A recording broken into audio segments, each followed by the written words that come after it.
Hello po. Hello po, good evening po sa inyo Good diyan. evening po sa inyo, magandang gabi po. Ma'am, unahan ko lang po kayo bago tayo nga magbahagi ng top secret ninyo.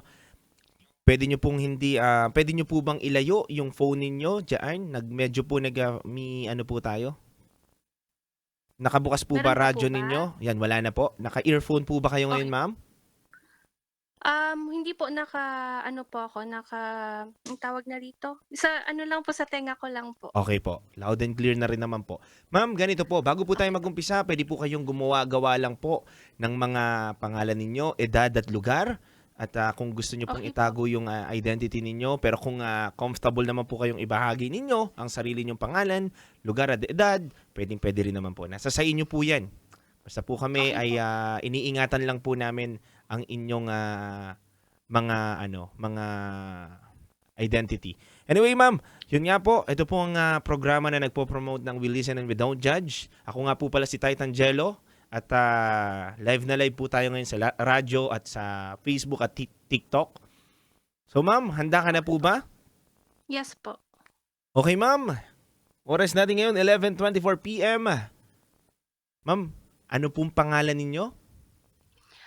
Tawagin niyo na lang po akong Bella. Bella? Yes Tagasan po. po? Nasa abroad po ako, okey lang po sabihin kong Europe? Sige ma'am, nasa Europe po pala kayo, no? Wow, social ka Yes ma'am, ha? po. Europe. Yes po. Ilang taon na po si Bella? Bella po, yes po. Yes? 38 na po. Parang mapapasabi ka na 18 years old ka pa lang, gano'n. Parang parang Hindi po. parang parang magugulat sana ako dun, eh. 18 po ako nung nangyari ito. So, 20 Oh, years oo, ago. alright, Yes alright. po. Wait, mamaya mo na ikuwento. So, Bella, 38 years old from Europe. Yes Napapakinggan po. tayo ngayon ng buong kapuluan. Ano ang top secret mo? Nangyari po ito nung 18 pa po ako ay nasa nursing po kasi yung kurso ko nun, sa isang universidad sabihin ko pa po ba yung lugar? Ikaw ma'am, nasa sa inyo po 'yan kung comfortable po kayo. Sa ano po, sa nursing student po ako sa, um, Baguio po. Okay. So, hindi ko alam kung tatanga-tanga lang po ba talaga ako o sobra lang akong nadala sa init ng kabataan. Mm. Pero to this day po, hindi ko pa rin po makakalimutan si Edward. Tago po natin siya pangalang Edward. Edward. Opo, so Bella Edward at Edward. Bella and what happened, Bella? Yun nga po, what happened. I will tell you po what happened here in a short while po. Okay. Siya po yung crush kong instructor na hindi ko naging, pero siya po yung nagturo sa akin kung gaano kasarap at kasakit ang mga sikreto. Gaano kasarap at kasakit ang sikreto. Wow, Yes po. parang maganda 'to, Opo. Okay. So, hindi ko po siya direct professor kasi sa ibang department po siya. Mm. Pero top notch po siya. Mhm. Magaling, tapos respetado, gwapo, at saka laging laman ng mga kwento pagdating sa mga estudyante po sa university. So, crush na crush ko po siya from the start ng pagpasok ko sa university, pero never ko pong in-expect na mapapansin niya po ako. Mhm. So, may issue po ako sa department ko noon. Na-suspend po ako kasi nakipagsagutan po ako sa isang clinical instructor. So, kailangan po akong mag-makeup ng hours through community service po. Yeah. Sabi po ng isang kaklase ko, puwede raw po akong tumulong kay Sir Edward sa department nila kasi kailangan po nila ng assistant. Kaya naglakas loob po akong lumapit sa kanya. Okay. So, naging madalas po yung usapan namin ni Sir Edward after that. Tinanggap niya po yung yung request ko po. So, minsan nagkakasalubong po kami sa may inuman. Kainuman niya po yung mga instructors, kainuman ko po yung mga kabarkada ko. Same inuman place. Lalo na 'pag umuulan po, siyempre sa Baguio, malamig, laging nagpapainit, gano'n po. Mm. malapit po yun sa school. Hanggang sa isang gabi po, sumabay po siya pumunta po siya sa table ng yung sa table ko po. Tapos binulungan niya po ako tapos sinabi po niya sa akin na gusto kita. So, di ko rin po napigilan. Sinabi ko rin po na may gusto ako sa kanya. Then nung ano po, nag-insist po siya na ihahatid niya po ako sa kumuha po ng taxi. While waiting po, bigla na lang po akong sinunggaban ng halik. Nag Nag-aalab na halik. Habang nasa So, taxi kayo sobrang nito, po, Habang nasa taxi kayo nito. habang naghihintay po ng taxi. Nag-aantay pa lang. Yes po, sa ilalim ng puno ng pine tree. Wow! Yes po. Okay? So, yun po, crush ko lang po dati pero ngayon, parang gusto niya na ako. Then lumalim po yung connection namin, wala po kaming label, wala po kaming commitment, pero may halikan, may lambingan, and isang beses po nagpunta kami sa isang inn. To my surprise po wala talagang nangyari, parang foreplay lang. Parang bitin pero ayos lang. Parang bitin pero ayos lang. Kasi po parang that time parang maging kasama ko lang siya okay na. Gets. So hanggang sa isang araw po, tinext niya po ako habang nasa community service po ako noon. Sabi niya, puntahan mo ako dito sa Mansion House, nandun daw po siya. Yung Mansion House po, yun po yung bakasyonan ng mga presidente sa Baguio. Okay. Sabi ko, hindi ako pwede ka magpa-picture sa labas, pero parang paano ako makakapasok sa loob? Sabi niya, sabihin mo lang na bisita kita.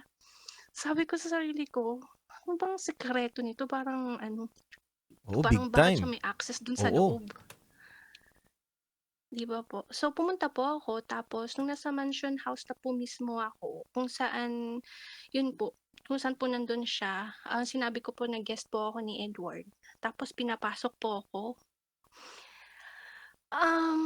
Para pa nga po akong na-escortan papunta sa loob parang anong meron dito. Tapos po, nung nandun na po ako, nilibot niya po ako dun sa buong mansion house na parang siya po yung caretaker.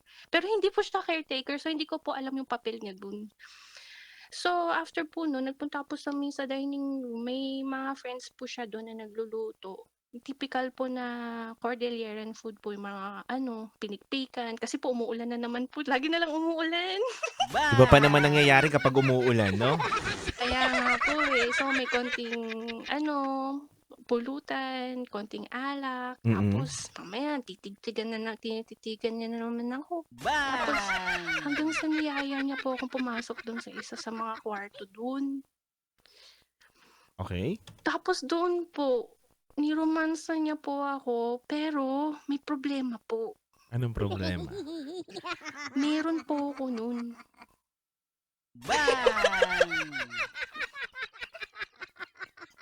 Ayun na. Sabi ko, Edward, hindi pwede. Meron akong bisita kay Mother Nature. Red days. Yes po, red tide. So, sabi niya po, para siyang nagpaka-vampire. Wala akong pake. Tapos po yun, tinanggal niya na po yung dapat tanggalin. Tapos yun po, para niya po akong kinain na patay na hayop. Ganun lang po, para siyang nag-devour po ng ide-devour niya na hindi ko akalaing ide-devour niya. Yeah.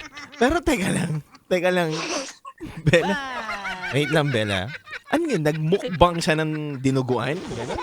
Nagmukbang po siyang mag-isa. Yung dinuguan hindi luto. Yung parang ayun po. Tapos, pero wala pa rin pong bembang. Tapos, wala po ibang nangyari. Parang, hindi ko nga rin ho siya hinalikan. Yeah. Tsaka wala po akong ginawang, hindi po ako napasubo. Kasi po, parang in shock po ako kasi never po nangyari sa akin yun. Hanggang ngayon nga po, nakikwento ko sa inyo, parang puwede palang mangyari. Yeah. Tapos yun nga, parang in disbelief pa rin po ako ngayon, parang 20 years later. Pero Tapos pero yun po Bella, oh, wait lang. Mapuputol lang kita diyan. Gusto kong malaman, anong itsura niya yung panahon na sinabi mo sa kanya na red days ako ngayon, pasensya na. Pero nagmukbang pa rin siya. parang hayok po siya sa laman. Para po siyang vampire na hindi nakakain ng dugo. Yun nga, kaya po tinawag ko siyang Edward, ako po si Bella. Ang tibay mo, Edward.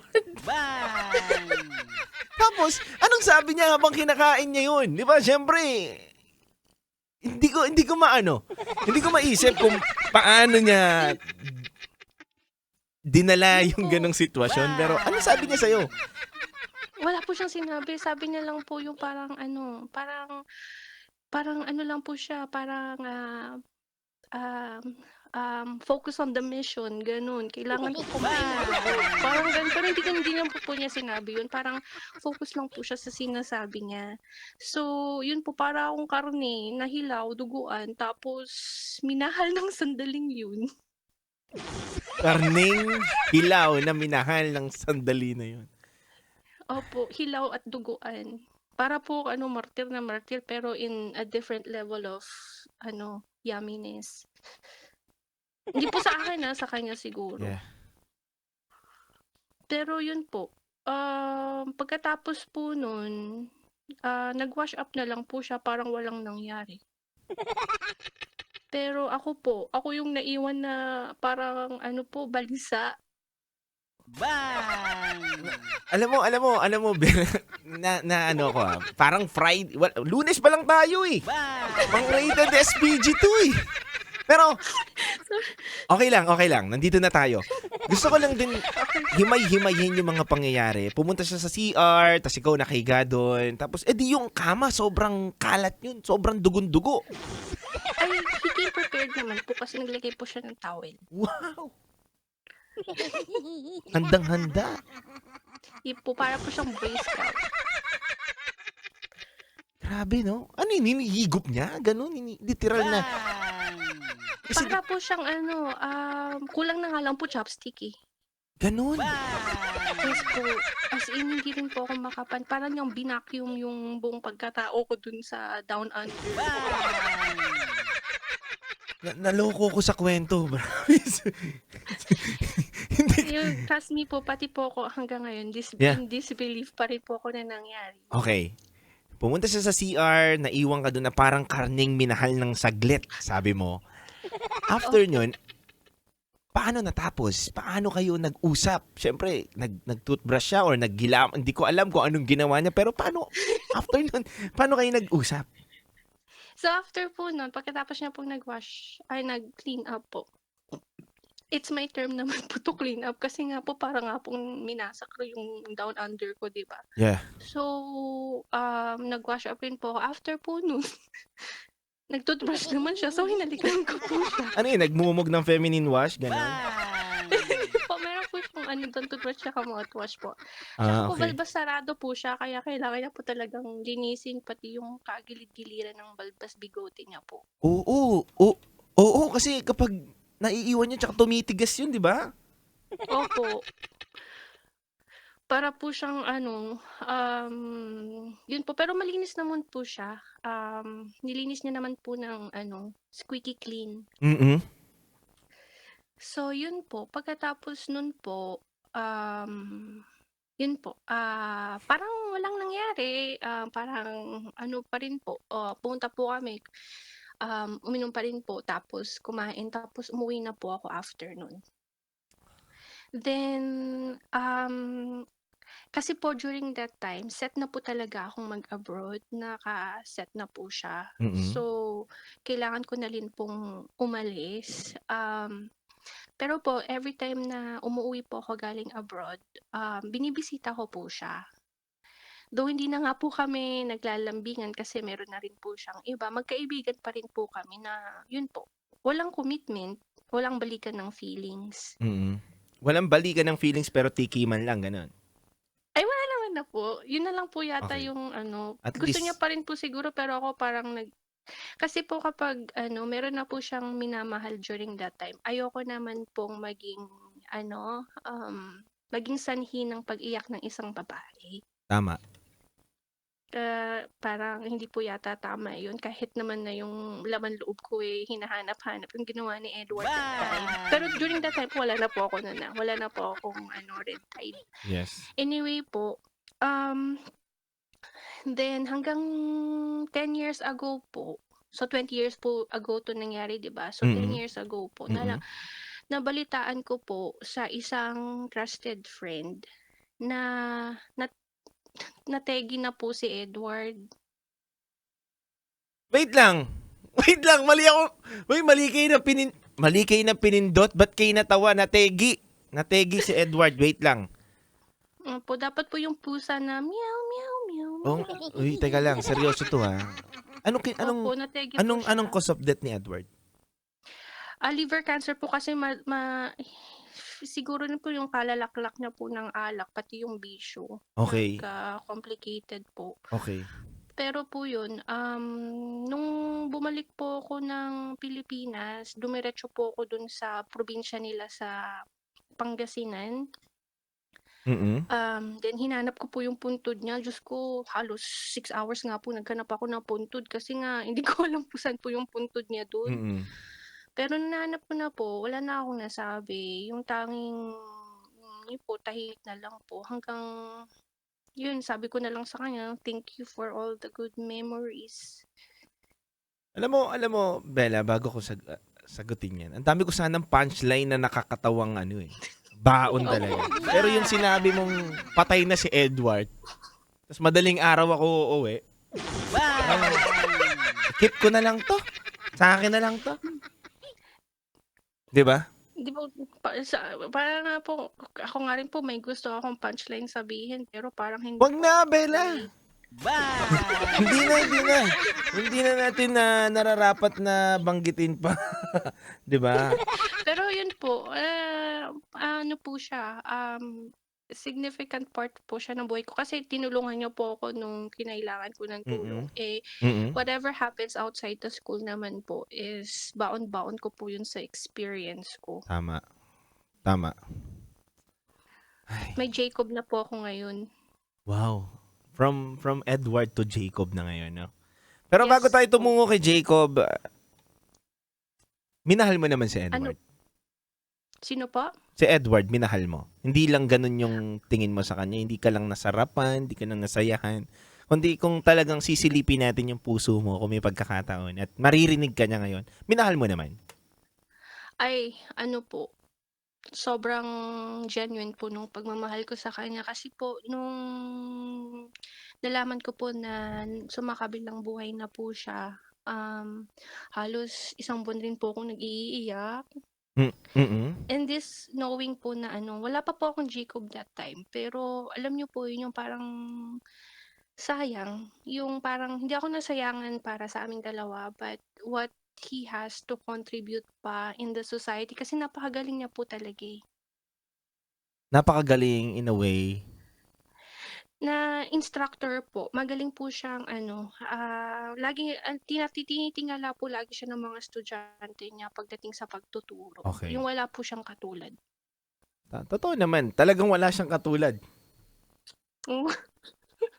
Yun po, kidding aside po talaga, wala po siyang katulad. Sana- And, yun po. Sana, Bella, una pa lang sinabi mong wala na siya.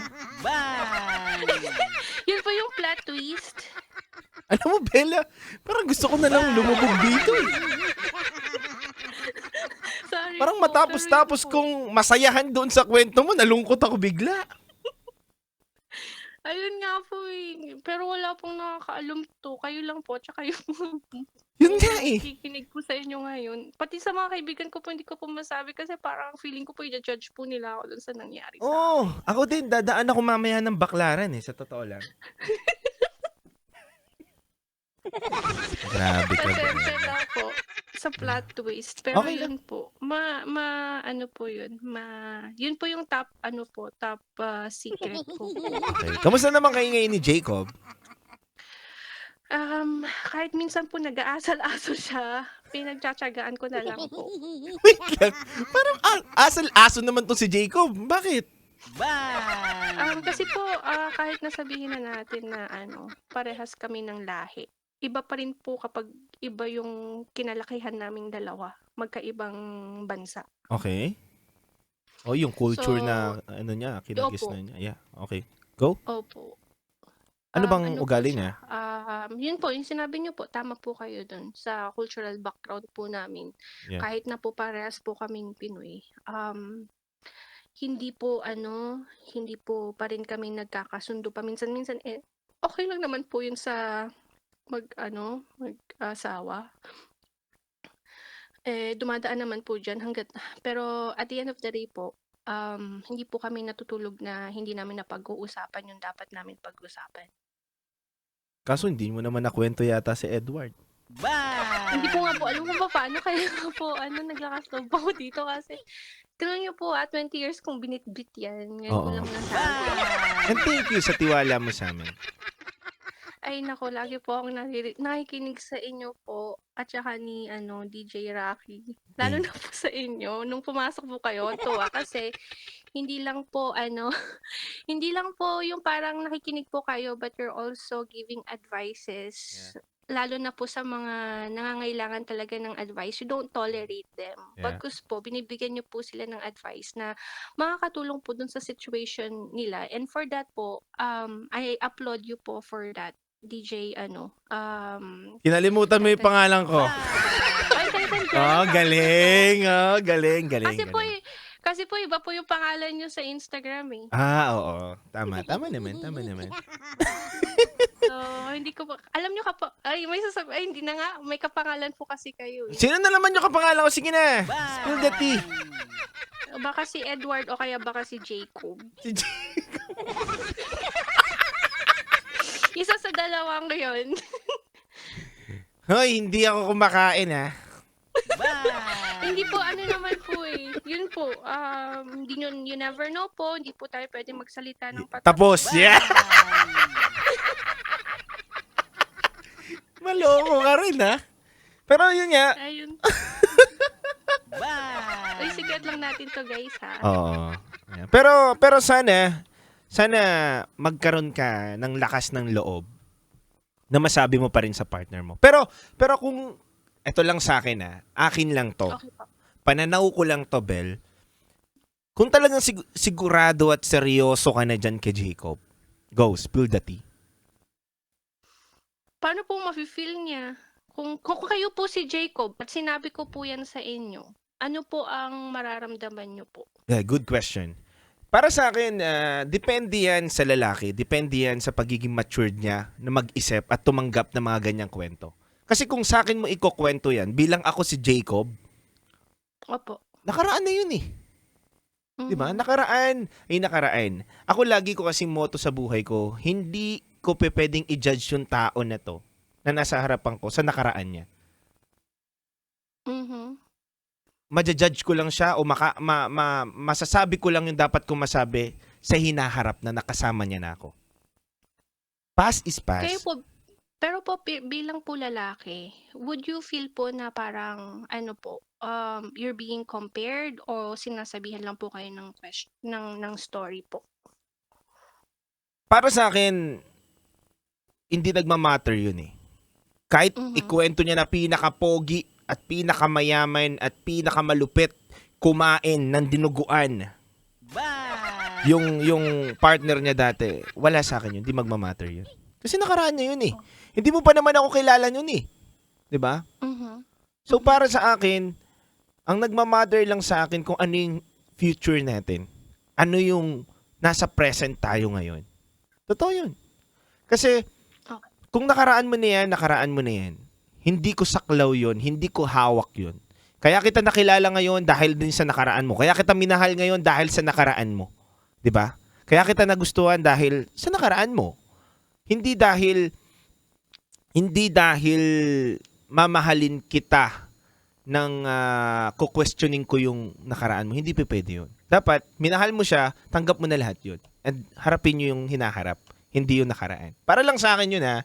And may kanya-kanya Mhm. lang tayong pananaw, may kanya-kanya lang tayong opinion, 'di ba?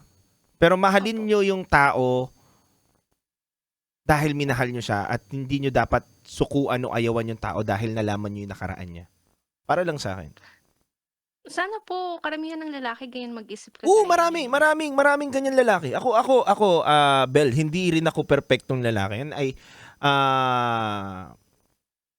paano ko ba i-label yung sarili ko? Ako rin, marami rin akong mga karanasan. Katulad ko nga masasabi ko sa inyo, kaya ako nasasabi ngayon to kasi dati sa nakaraan ko, hindi rin ako ganun ka pulido sa sarili ko. Mhm. 'Di ba? So ako, Opo. kaya ako tumibay ng ganito, kaya ako nakakapagsalita ng ganito dahil sa mga natutunan ko sa nakaraan ko. Kaya dapat hindi natin ko-questionin yung nakaraan ng isang tao. Questionin natin kung talaga nakilala mo siya na hindi siya nagbago dun sa nakaraan niya at nakilala mo na siya. 'Di ba? Ganun lang 'yun. Opo. Parang I am not my past. Yes, totoo naman. Hindi naman talaga ikaw 'yun. Opo, si ano po 'yun, si Bella po 'yun. 'Di ba? And diyan tayo nakukulong. Nakukulong tayo diyan sa thinking na 'yan na eto kasi nakaraan ko baka hindi niya na ako mahalin. 'Di ba? Dapat Mhm. hindi tayo nakukulong doon. Dapat kung kaya kang mahalin ng tao na 'yan, kung ano ka ngayon, hindi yung aayawan ka niya sa nakaraan mo. And ikaw naman, Bel, I think makakabuti sa relationship ninyo kung magiging open ka rin. 'Di ba? Doon mo rin malalaman yung isang tao kung mamahalin ka ng todo-todo kahit Mhm. nalaman niya yung nakaraan mo Opo. at kakapit pa I rin think siya. Opo, I think for the longest time po kasi parang inisip ko po na naging kabawasan po 'yun sa akin, yung parang magiging mababawasan po yung tingin ng tao sa akin 'pag nalaman nila 'yun. Kagaya nga ho ng sinabi niyo 'di ba, it's part of my past. Hindi naman po siya hanggang ngayon ginagawa ko pa rin po 'yun, Pero parang minsan po kasi sa kultura po natin, naipapako po tayo sa mga nagawa natin in the past. Sa akin po yung kawirduhan na ginawa na-involve po ako, but thank you po kasi you just validated na, Yes. it shouldn't be like that. Mm. At isang kwento na lang 'yun. Kwento Opo, na may natutunan tayo. Isang opo. kwento na hindi pa naman siya parte niyon at kailangan niya talagang pakinggan 'yun. And dapat maging thankful siya kung ikukuwento mo 'yun. Bakit? Kasi naging totoo ka sa kanya, 'di ba? Opo. Ang Parang pinaka real talk lang po. Yes, pinakamahalaga sa relasyon yung maging totoo kayo sa isa't isa. Dahil kapag may tinatago kayo sa relasyon ninyo, wala, hindi gaganda at hindi lalalim at hindi magbubunga kung ano yung relasyon ninyong sa isa't isa. Kasi That's magtatago kayo Dapat open Opo. din kayo. Kung ano talaga siya at sino siya, dapat tanggapin mo yun at yakapin mo yun. Kasi unang-una, magkaiba kayo ng pinanggalingan ng magulang, magkaiba kayo ng kultura, magkaiba kayo ng paniniwala. At kung mamahal ka ng isang tao, dapat tanggap mo siya. Hindi mo Opo. ko questionin kung sino siya. Kasi nga, minahal mo siya Pinapasok mo Mhm. siya sa buhay mo. So kung ano yung mga ugali niya, dapat mahalin mo yun. Tanggapin mo yun. Pero hindi dapat isa lang ang mag-a-adjust. Dapat dalawa kayo.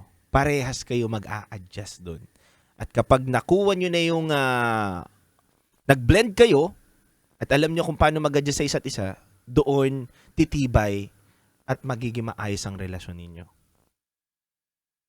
Tama po. Salamat po DJ Titangelo, Yeah. kasi napaka-fruitful po ng mga sinasabi niyo ngayon. Thank you, Belle. And I hope makasama at makita ka namin soon. And nandiyan ka sa Europe ngayon. Kamusta naman dyan? Maulan po ngayon sa banda kung saan po ako ngayon. Baka Maulan na Europe mainit Street yan po. Baka Europe Street yan, Belle. Opo, sa may Kamuni.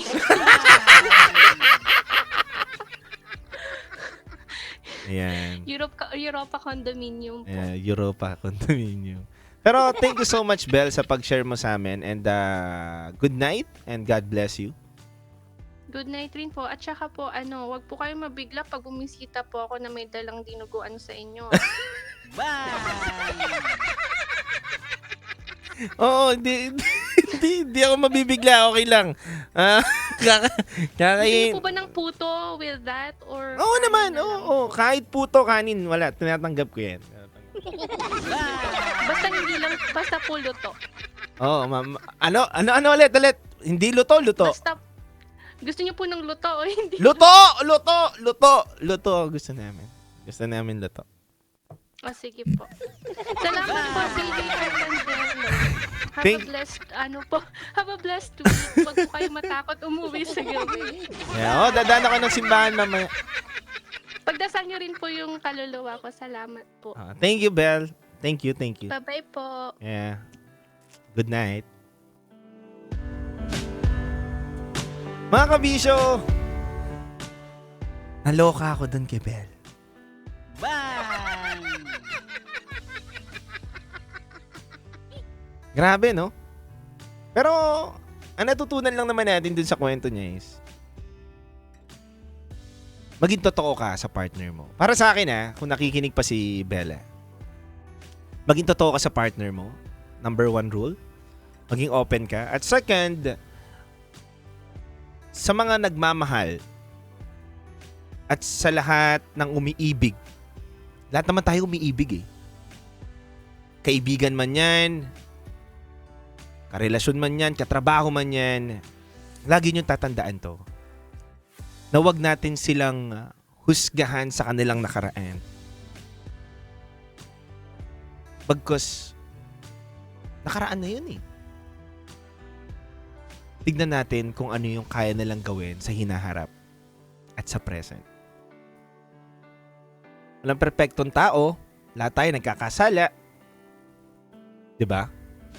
Kaya kung gusto nyo talagang tumibay ang relasyon ninyo sa kaibigan ninyo, sa karelasyon ninyo, tignan nyo kung ano yung kaya nyong i-build. Hindi yung kaya nyong ibutas sa isa't isa. Ang dapat nyong tignan. Tignan ninyo yung mga magagandang kaya nyong mabuo. Tignan ninyo kung paano kayo makakapag-adjust sa isa't isa dahil minahal nyo na yung isa't isa.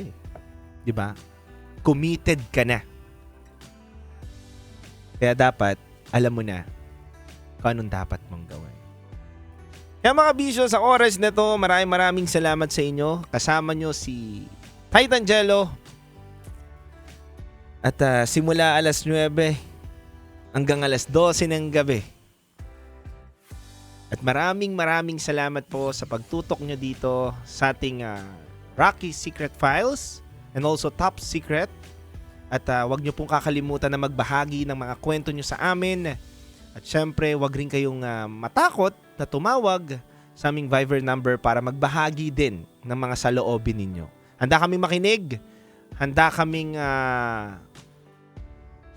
umiyak, tumawa, makiisa sa inyo para lang mapagaan namin ang mga kalooban ninyo. Once again, ako si Titan Jello na titindig sa mga pinaglalaban ninyo. Happy Monday. And kita-kits mamaya muli. Dito lang yan sa 90.7 Love Radio. Kailangan pa bang i-memorize yan? Basic.